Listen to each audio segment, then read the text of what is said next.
Good morning. Hello, I'm Carla Estell, and I am back again with another helpful hint for you moms who are teaching your children. Today we are going to focus on those early years of teaching your child to read. The first step in teaching a child to read is, of course, letter recognition. So when I first began, I had a set of flashcards like this. I'd sit the child on my lap and we would say balloon, bird, bug. They all start with B, like the sound that the B makes. And you can have them trace the B, and you look at the card and you talk about how balloon, bird, and bug all say B like B. And then you would go to the next one. Cow and car say K like C. And continuous through the alphabet. It doesn't take very long, and most children pick it up pretty quickly. After a while, once they've learned quite a few of them, you get you a note card to where you hide the picture. And with the picture hidden, you ask them what the letter is and what sound it makes. If they get it right, they get the card. If they get it wrong, you put it there beside you. And so you go through your cards again just to see how many they have mastered. It's kind of a fun activity to do, especially if they don't like to sit and have a pencil in hand and would rather be up and moving about. I made birds and put a letter on each bird, and on the back took a paper clip. Then you make a fence post. Now with this, I actually used cardboard and paper mache and actually made something that kind of looks like a fence post. However, when I first did this for my children, I didn't quite go to this extent. In fact, what I first used was a simple oatmeal container. And I cut slits in the oatmeal container, put something in here to kind of weight it down, and had two of these sitting on the table. Then you can use a yardstick to put through to make your fence post. So this is actually just an extra slat from the wooden blinds. But a yardstick will work just as well. And then it just slips right into the slots. And you have a ready-made fence post.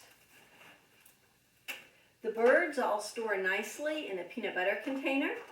And what the child does at the beginning of each lesson is they dump out their birds.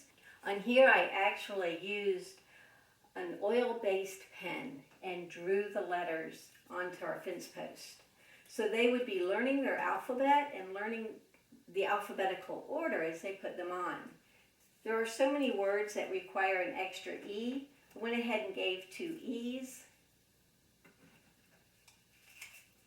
If you have a couple of kids, this makes for a pretty fun race if you want to make 2 sets. But once they get their letters all in order, and I would let them look at something, some type of alphabet chart, if you haven't written them on the fence post. Right, but once you let them put them in order, then you can start spelling with the birds. For instance, if we were to spell bad, you'd find the B, ba, a, d, bad. And the birds would fly down to the next fence post as they did their spelling. You can change bad to bed by simply having the A go back and the E come down. So once they've got started into spelling a little bit, this is a fun way for them to practice their words. That worked with several of my children. Then along came one who just had so much trouble remembering and memorizing those letters and their sounds. So I was praying, asking God to please help me figure out how to help him get started in his reading, because it seemed like he could not do it without those pictures right there with almost every letter. And God gave me a wonderful idea. And I came up with the flip chart for reading. So what I did, this is the one I actually made for him, so it's a little bit old, it's a little bit worn. It's been pulled out of the hand and thrown across the room several times, so a bit wear and tear. But nevertheless, it still worked. So what I did with every letter, I put a picture. So we could flip through the letters and he would always have a picture right there. So if he didn't remember, he could always just look up and see the picture. And then as we went, the vowels were here in the middle. And it would be the same concept. A, this is an apple, and A says a like apple. And E says like elephant. I says like Indian. And a hint that we gave for the I, it actually kind of looks like a little stick person with a head to help him remember the I. And also your mouth goes in a straight line when you say I, but when you say it's more open to help you keep the E and the I straight. O says ah like octopus. And so each day we would flip through and practice some of the letters. And then you can go ahead and have them start learning to read, because if they forget the sound, they've got the picture right here to look at.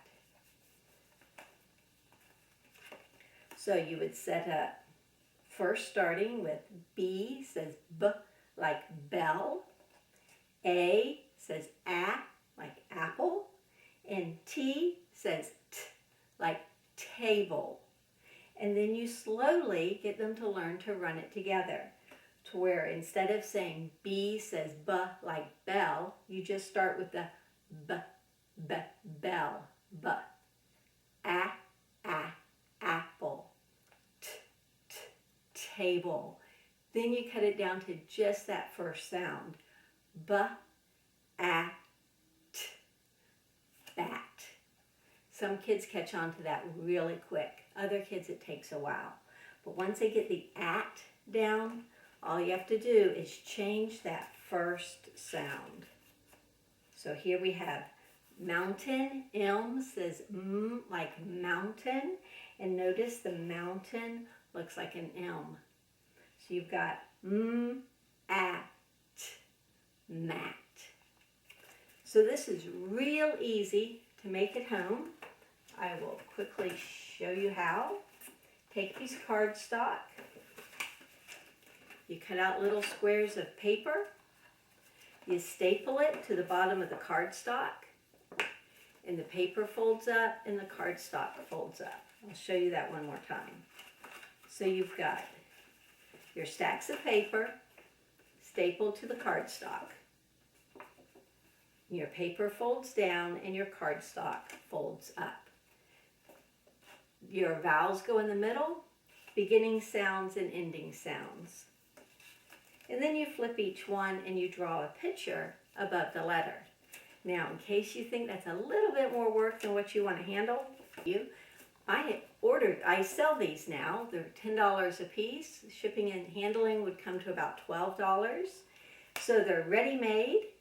They've been laminated, so they hold up well. You've got all of your pictures with your letters. And then on the back, I have put in the few letters that do not fit too well. For instance, C and K, because those sounds change, I save those for later.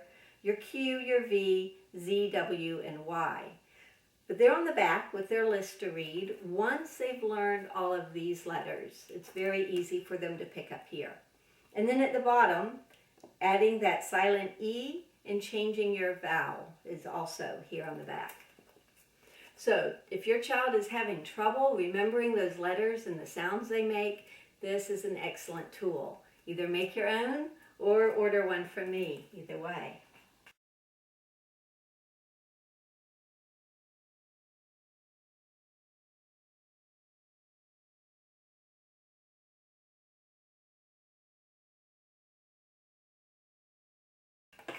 Another thing I wanted to show you today, I took everything that I had learned from teaching my 6 children to read and put it all in a book.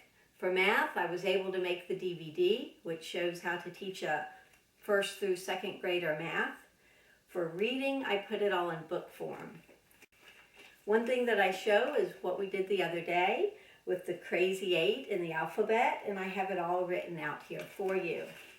Another thing I have is the flip chart, and all you have to do is cut it apart. Pictures are already there. Kids can color them if they want. So you cut them apart, and then here's your piece to go on your cardstock. And it has instructions on how to put it all together. Another thing that is in here is spelling, which is what we're going to get to in a couple of weeks from now. I'll show you how this works.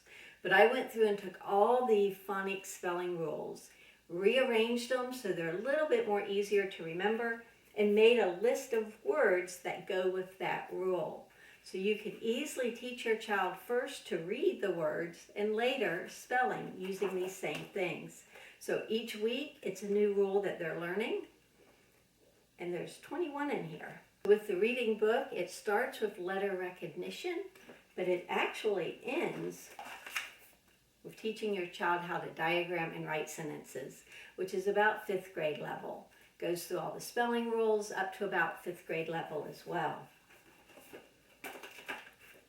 So you're welcome to go ahead and email me and order a book, or just wait a few months, weeks, and we will eventually come to most of these topics.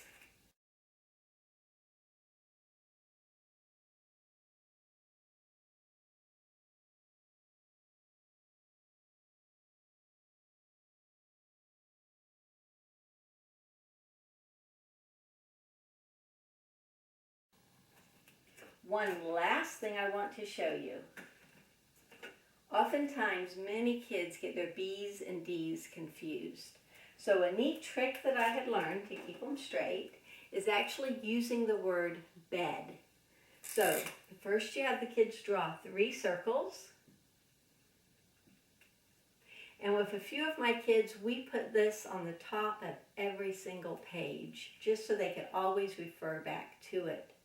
And with these 3 circles, you add a footboard and a headboard, and you turn this into an E. So it looks like a bed, and it spells the word bed. And then they can see if the line comes first, it's the beginning, it's the B. And if the line comes at the end, it's the D at the end of bed. So that's just a neat little trick to help them keep that B and D straight, which can be a major problem for many kids.